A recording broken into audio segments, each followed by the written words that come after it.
Chapter 16 The Squall April 1886.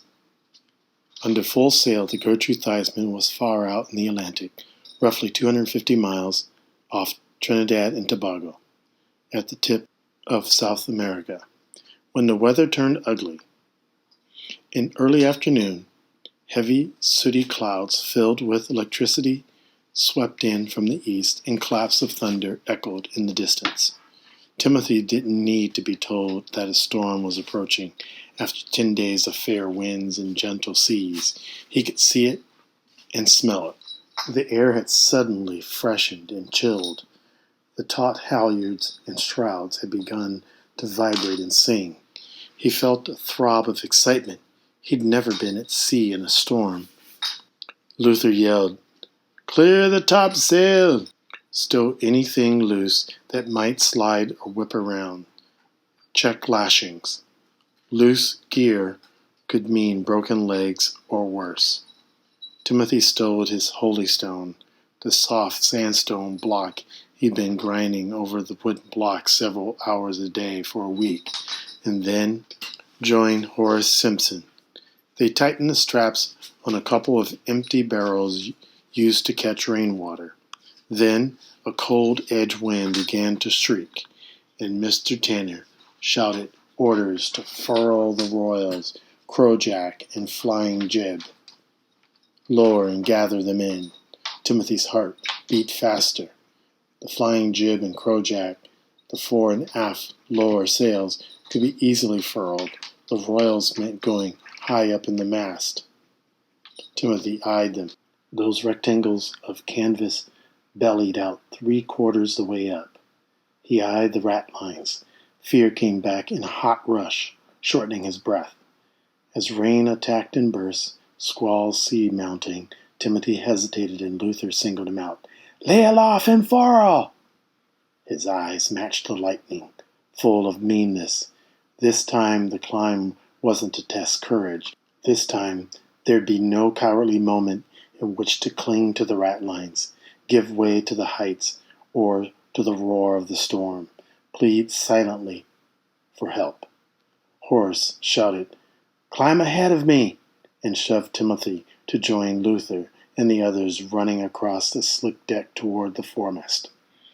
Salt spray sheeted over them. The sea had begun to heave and roll, slanting over the waves, heeling to port under the full spread of her sails. Those sails had to be reduced, or they could be torn away. For the second time in 10 days, Timothy was going up a tall mast. This time rain spattered him. Wind grabbed at him. Heart slamming, his hands grasped the ratlines as the sailor above him left them. He made his legs move up. Over the storm's fury, he heard Horace shout, "Remember what I told ya! When you get out on the yard, lay your belly over it. Let the foot rope take your weight. Keep the middle of your soles on the rope. Don't step. Slide your feet along." The foot ropes were about 4 feet below the yards. Below that was empty air, then the deck, or the roaring seas. Fall and die. Above were churning clouds. Wishing he'd never seen a ship, wishing he was safe at home in Bacawal, Timothy climbed. Horace kept shouting, "Keep going! Keep going!" Then, "Go to starboard!" as they reached the fore royals' yard. A rope less than an inch thick was the only thing between Timothy's soles and certain death 165 feet below. He wanted to close his eyes, but didn't dare. Moving around him, Horace shouted, "Come on out! You're doing fine!" Timothy found it hard to breathe, but forced himself to follow. He glanced over his shoulder and saw Luther grinning at him. Coming his way, the grin said, "Meet old Devilwind." In a moment, edging along the spar, separated from both Horace and Luther by 7 or 8 feet and sandwiched between them, Timothy found himself pulling at the leech lines to draw the wet canvas in. Leg and arm muscles straining, he soon realized he was almost as strong as the Bajan. There was no pause for fear. He didn't even look down or up, just as the folds of the heavy, water-soaked canvas. Gather them in. Tie them off. Twice more he went aloft, each time as scary as the first. His foot slipped off the soaked main royal yard foot rope, causing a suck of breath, causing his stomach to drop like a cliff boulder.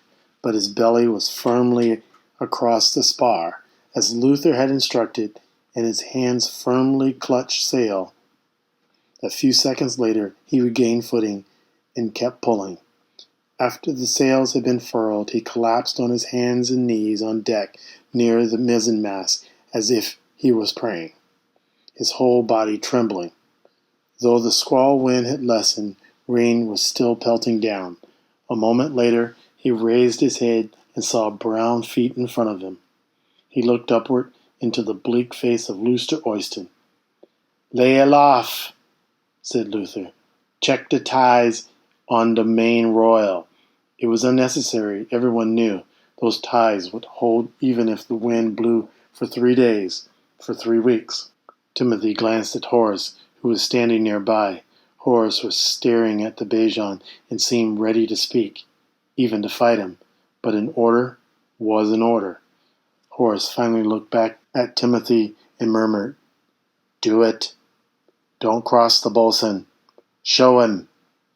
Show him." Luther smiled at Horace. "You dis boy's keeper?" Horace nodded. "In a way." Meanwhile, Timothy was headed for the mainmast shrouds, hoping there was enough strength still left in his arms and legs to get him up and down the ratlines. Captain Roberts and Mr. Tanner stood impassively, just watching. After all, the captain had ordered the Bajan to train the boy.